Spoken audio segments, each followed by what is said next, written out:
Everyone to the studio, please. Testing. Testing. Hello. Dr. Grind. Godfather. HR3. Come to the studio, please. It's time to go live. 5, 4, 3, 2, 1.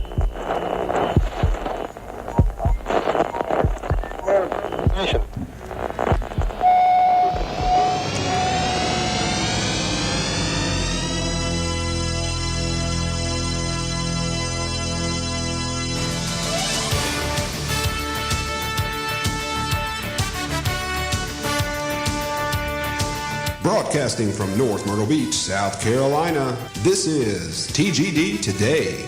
And now please welcome Hero the Third, HR3, Al Cloyd, Dr. Grind, George Honeycutt, the Godfather.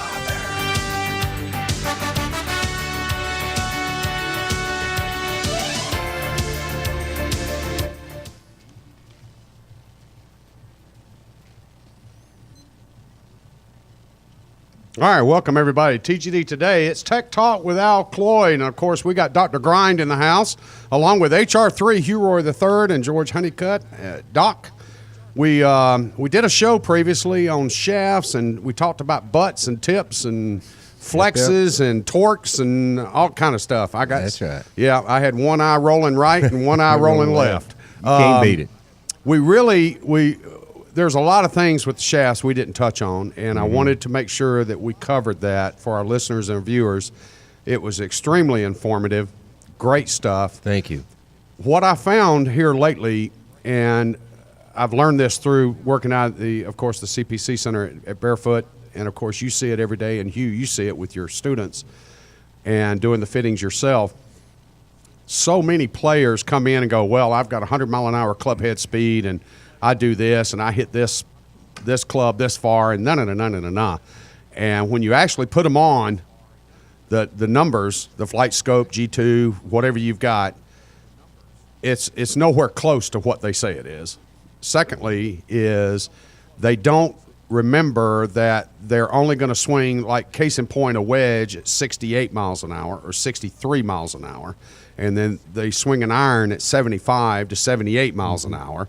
And then they're going to swing that driver at 85 to 88 miles an hour. And more than likely, the fairway wood's going to be whatever their driver speed is. The fairway wood's probably going to be 3 to 5 miles per hour less than that. It's comparable, but yeah.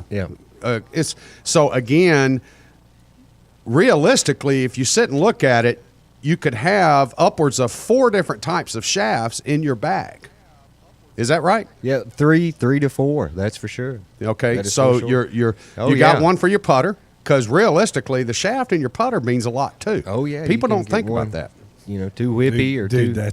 That's 90% of it. That's right. I mean, that's where your feel comes from. Isn't it crazy? You can have the worst head in the world, but if the shaft's good, it feels good. Yeah, then your wedges, totally different game. I mean, I love the guys that come in and they've got a senior flex driver. They've got a regular shaft at 3-wood. They've got a regular shaft, mid-bid point in their irons. And then they've got X100 wedges. Oh, yeah. And they wonder why the hell they can't hit them.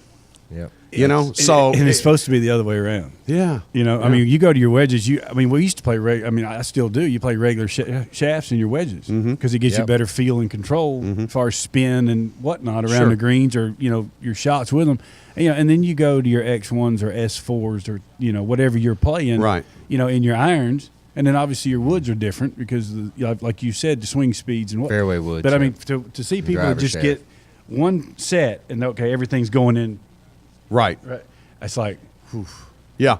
Let's go back to the comment earlier, and Hugh and I, we've talked about this 100 times. We've talked about it 1,000 times.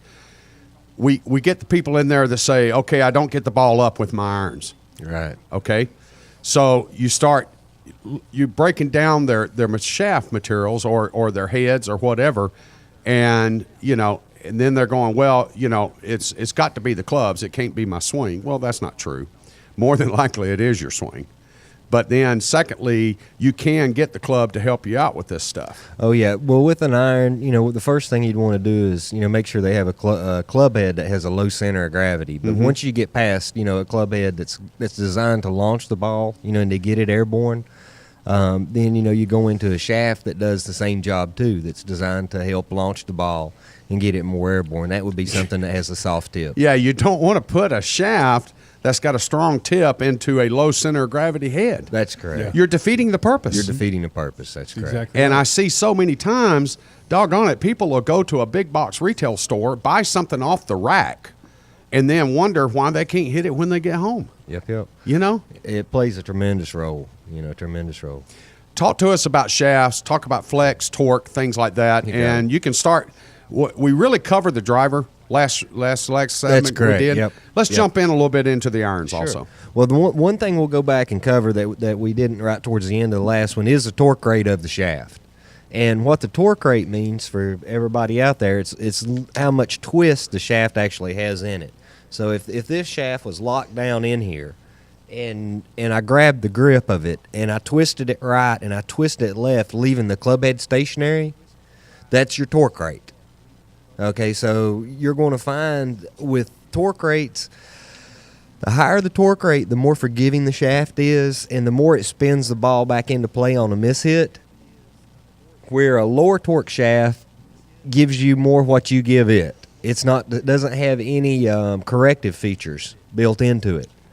So a lower torque would be a stiffer in layman's terms. Typically, yep. Considerably. Yep. Okay. A lot less spin. A lot less spin.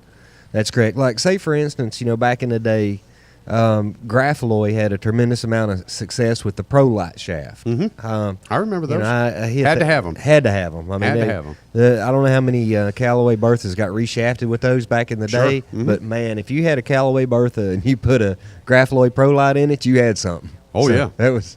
You had an animal. You had an animal, yes. But anyway, what would end up happening is they offered two shafts. They offered a 3.5 torque rate and a 4.5 torque rate. Well, the 3.5 is for your low handicappers, and your mid handicappers, was in that 4.5 range, and then the higher handicappers, could be even up to a 5.5. Okay. Those numbers have changed a little through the years. Okay. Now they're getting graphite torque rates down even lower with these new materials that we've talked about. What's the low?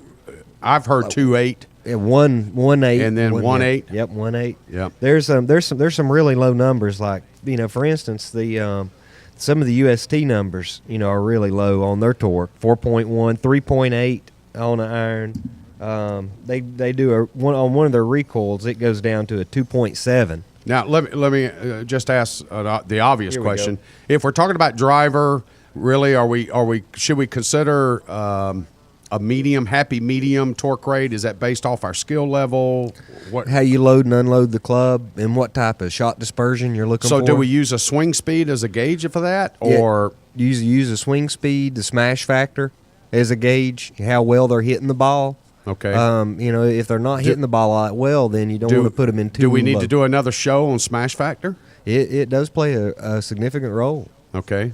Yeah, Well, obviously we need to write that down. So we Well, need I to mean, do a just- show on You hit the smash nail on the factor. head. I mean, it's Yeah. about club head speed. It's about ball speed, and your spin rate. That's what's going to determine your spin rate and your club head speed is what's going to determine most of it. No doubt. because- Then the smash factors is just a quick summary of all that. Yeah, and I mean, the more torque you have in a shaft, the more it's going to spin, and therefore into the wind you're going to see it balloon if it's got too much and it spins the ball too much. So that's why you see a lot of the tour players. They use a very low torque rate because the ball doesn't spin; it'll hit the ground and run out. The last thing they want is to hit a shot and have it go. Well, out we and do spin know and that the stop. manufacturers now, like Callaway, for example, they with the 815 Alpha, you got the double diamond, which has the larger center core adjustment capability, and it's there to reduce spin. And but however, if you've got the wrong shaft in that head, it doesn't matter, does it? No, No. that's exactly right. Okay. Well, so, see the steel fiber. Chris Hillary with Aerotech, they've been kind enough to come on the show with us Yeah. before. They're the shaft that I'm putting into a lot of the younger guys' clubs now it's called the steel fiber 110, and the torque rate on it is a 1.8.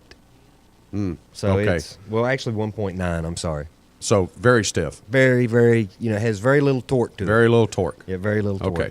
So our common listeners and viewers, amateurs out there playing, how do we walk up to a set of clubs on a rack and can we figure out what the torque rate is of that shaft? No, a lot of shafts do not have the torque rate written on them. What you'll actually have to do is go to the manufacturer's website that produces that particular product, go into their specifications, Right. and then in the specifications it should give you the torque So rate, there'll be a the weight. chart there There'll or be whatever. a chart. Yeah. Okay. Or So we can figure it if out they there. don't provide it, you can call them, and ask them what it is. Hopefully they'll be able to give you, an answer on, the questions that you need. Okay, so I'm a 20 handicapper, lady or male, and I know that I need a flex or regular flex or whatever. What torque should I be looking at as if I'm loading up a club with 78 mile per hour drivers? Yeah. Swing speed. 4. Yeah, right around a 4. 4? Yeah. Okay. And then if that bumps up to say 85 to 88 is 353. 353. It just gives you better head feel. Okay. And for the Yep, yep. average golfer, that's the one thing that they always say. I don't feel. So the more torque, the better you'll feel the hit. Oh, that's good. So That's a simple understanding. Yeah. And then if I'm the 1% of 1% and I'm actually swinging a driver at 100 miles an hour, Right. then I'm looking at the lower torques. Oh yeah, definitely. Okay. Definitely. Okay. And what that does is it just keeps the shaft from moving as much. Uh-huh. Just literally tighter. So now for an iron where we're playing out of the grass or out of the dirt, as has been so eloquently put by many of our, legends in the game, is then should I just automatically go to the bottom end of the scale because I'm impacting the ground with that club? No, not necessarily. Basically, you have 3 types of impact at the ball with an iron. We've kind of covered this before. You've got your pickers, then you've got your somebody takes a moderate divot, and then you've got your digger drivers, which takes a tremendous divot afterwards. So that plays a big role, in bend point on what type of swing you have. And torque. And torque. Right. Yeah, tremendous role. Okay. So how is it? I mean, do you see that on a simulator or on a practice mat or whatever, or do you have to go watch them hit out of grass? Combination. Yeah, it's actually So a going combination. to a big box and climbing into one of the sims and being able to identify the right proper torque and shaft flex and things of that's kind of tough to do, isn't it? it's very tough simply because they get so enamored with the distance that it's going, yeah. or because they jack those things up and the Yep. simulators and Yeah, you need to pay attention to actually the launch and the spin, and how Yeah, that's the stuff that they got to look at. And we noticed too, like at our sim, for example, although we don't jack the numbers up, but it is done. But Yeah. we also noticed the big thing is hitting in a sim off the mat. That mat is very forgiving, it helps Oh, you hit yeah. it straighter, no question about it. very forgiving. Yeah, there's no there's no distraction when it's going. When Deflection, yeah. Mhm. So it's we have to take that into consideration whenever we're fitting. No doubt. But for our listeners and viewers, they need to understand that before you make a purchase, you probably want to take these irons specifically and put them in grass. Yeah. Yeah, because that's where you're not unless you're just a driving range rat, and you're going to be hitting off of mats forever. Well, I'm the best range player there ever was born to. But if you're going to be spending the majority of your time, hitting your golf clubs out of grass, then yes, sir, that's where you need to test them. Right.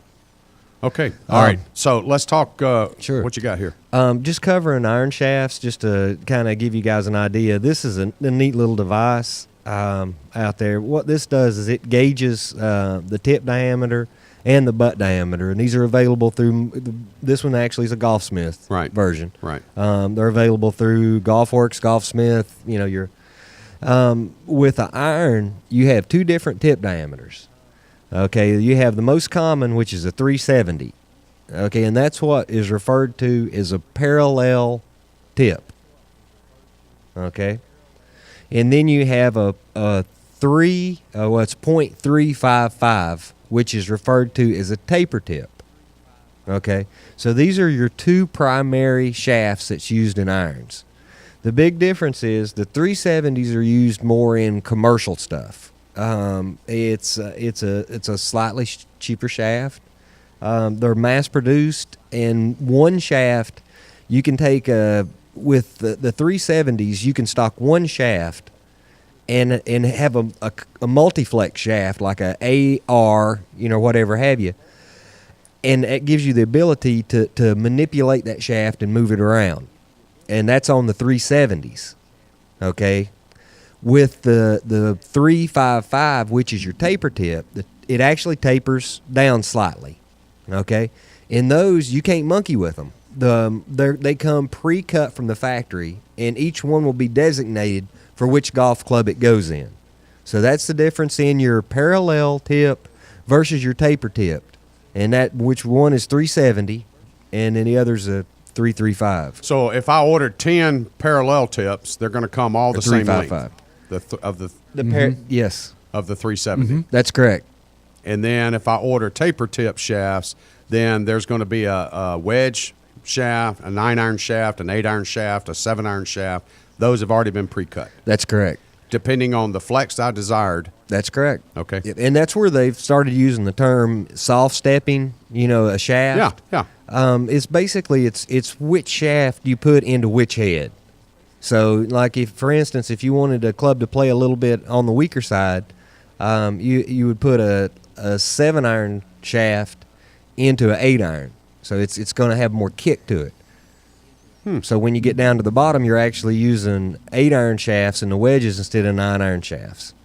So they play a little softer. Okay. So that's where your term soft tipping comes from. The same way It's with not cow tipping, right? Soft tipping. That's Okay. Got it. done that before. Okay. Yeah, not fun. Yeah. But anyway, you really need to know what you got. If you're going looking into reshafting. Now, one thing I can tell you is that like your 370s are more most of your players clubs like Blades, like Titleist, Mizuno, Nike. Most of your players irons are taper tipped. Okay. Very rare, will you find a set that's 370s. Okay. So the player stuff, the forged stuff, the higher end clubs typically are taper tipped. Okay. And they're going to be the .355. Fives. Yep. And then the mass production stuff, the cast clubs or whatever, clubs, yes. are going to be 370s. Yes. And what they do is they just cut the butt end of it. The tip, no, you still have to tip it. You still have to tip Yep. it. You follow a tipping trimming chart from each Okay. individual Okay. manufacturer. Okay. But it varies. The rule of thumb on most shafts is a half an inch from club to club in tipping. So, Okay. say if you started with, if you was to build a set starting with a 3-iron, which you would normally take like an inch off the tip of that 3-iron, because it would be nothing for a 1-iron, half an inch for a 2-iron, inch for the 3-iron, inch and a half, Right, and right. so on and so forth. Yeah. Well, see, you can manipulate the flex of that shaft a lot. All of a sudden, if you don't take anything off of the 3-iron and you put it in there, when it was designed to have an inch taken off of it, all of a sudden that shaft's going to play a lot weaker. It's going to play softer. Yeah, sure. Which So- is typical for a parallel tip. Yep. Okay. Yep. So you have, with a parallel, you have the ability to manipulate the shaft flex a lot more than you do with a taper tip. Unfortunately, a taper tip, you're stuck with the frequency that shaft come out of the factory with. Okay. Big thing now, of course, is graphites in irons. Yes, sir. Okay. Big. Huge. Huge. Are we looking at same diameter, same torques, things Yep. like that as Yep. versus steel? That's correct. Now, a lot of the graphite shafts that come out, some of them are available in taper tip, and some of them are available in parallel. Now, the UST offers the service, if they have a shaft that's parallel and you need it to be tapered, they can taper it for you at the factory. Oh, okay. I can taper them at the shop. Okay. It's a sanding procedure. Yeah. And when it's done correctly, it works just fine. Mm-hmm. So you basically don't sand against the graphite. The minute you sand into it, it's gone. So It's you gone. have to have the right angle, the right amount of pressure. And it takes some It takes some time. Yeah. But as long as it's done correctly, It's a surgical procedure. you got it. Yeah. You got it. Till you Okay. get it. You don't want to take too much because then it's going to wallow. You don't take enough, it's not going to fit. It's got to be a really precise Understand. sanding. Question real quick. Now, a lot of people buying combo sets. Oh yeah. Okay, so you're talking six starting. Your irons start at 6 or 7, and then go down to the wedge, and then the 5 iron, the 4 iron, the 3 iron are now hybrids. Yes, sir. Big time. Are we looking at iron shafts in the hybrid heads, or is that a fairway wood shaft, or is that they're what are we they're doing? hybrid specific now? They're Hybrid specific. They're hybrid specific. Okay. Now you can put an iron shaft into a hybrid. Now hybrids are like anything else. There's different tip diameters. Most of your hybrids on the market are a .370, which would be the same as a parallel tipped iron. Right. Now there are some manufacturers that's messed with 335, which are wood shafts, in the hybrids. Haven't seen those really take off. The ones that seem to work the best are the 370 tips. They've got a little more body to them. Then some people will put iron shafts into the hybrids. But Now, there are iron real quick shafts. to go Yes, along sir. with that thought. Do you tell your students to play the hybrid like an iron, to go ahead and hit down through the ball? Do you Yes. treat it like an iron? Okay. So Okay. then that would go back to the 370 diameter aspects, Yes, that sir. you want that head to act like it is an iron head. That's correct. Is that right? Okay. All right, good. So then what'll end up? You see, I do learn some things. Yeah. So with the hybrids, like I say, you can definitely use just a traditional iron shaft in the hybrids. They will fit and they do work. But when these engineers have taken the time to engineer shafts just specifically for hybrids, take advantage of that technology. Exactly. Okay. Okay. Yep, take advantage of it. It's out there. Hey, Al, I hate to say it, dude. We're out of time. no. We're out of time. It looks like No. another program. No. Sorry. We'll have to do another one. Man. So, because I think I still got more questions. Yes, sir. And I'd really like to get into the wedges. Oh, yeah. I'd like to get into the putter, like we talked about, Oh, because yeah. there is a big difference in because putter UST's shafts. got a frequency filtered putter shaft that's really interesting. I'd love to talk to people about. Yeah. Huge shafts that he's so meticulous on his putter shafts that Yeah. he uses the ones that he used back when he was on tour. Yeah. And so I actually recoated one of them pink for him. But Yeah, but he's anal. No, So it's just no, an it's weaker a, shaft. And we better talked feel. about that one time with a putter that I'd sent off to Ping to get refinished. Right. That come back with a softer shaft in it, and I didn't like it. So, Right, right. yeah, we got a lot to talk about. yeah, well, Yes, sir. Extremely informative. Love the subject matter, and if we can, let's reserve your time and continue this discussion, You because got I it. think there's a lot to talk about. Yes, sir. A lot of educational stuff. Yes, sir. Okay, TGD Radio and TV are produced and broadcast by the Zeus Radio Network for thegolfdirector.com. When visiting the Golf Director, be sure to check out our featured course pages where you'll find up-to-date information about course conditions, specials, and much more. Need help with your next golf vacation? Just call Dave. Give us a call, 844-GO-GOLF1. That's 844-464-6531. Hashtag just call Dave. All of our TGD programming is archived for listening and viewing on demand. Catch up on any show you may have missed. Just click on the TGD Radio or TGD TV tabs in the menu screen at thegolfdirector.com. We're now available on over 1 billion devices at iTunes, AutoRealm, TuneIn, YouTube, Ustream, Roku, Blueberry, and Myrtle Beach Golf app. For George Honeycutt, Hugh Roy III, and Dr. Grind, Al Cloyd, we want to thank you for joining us and joining Jeff behind the glass.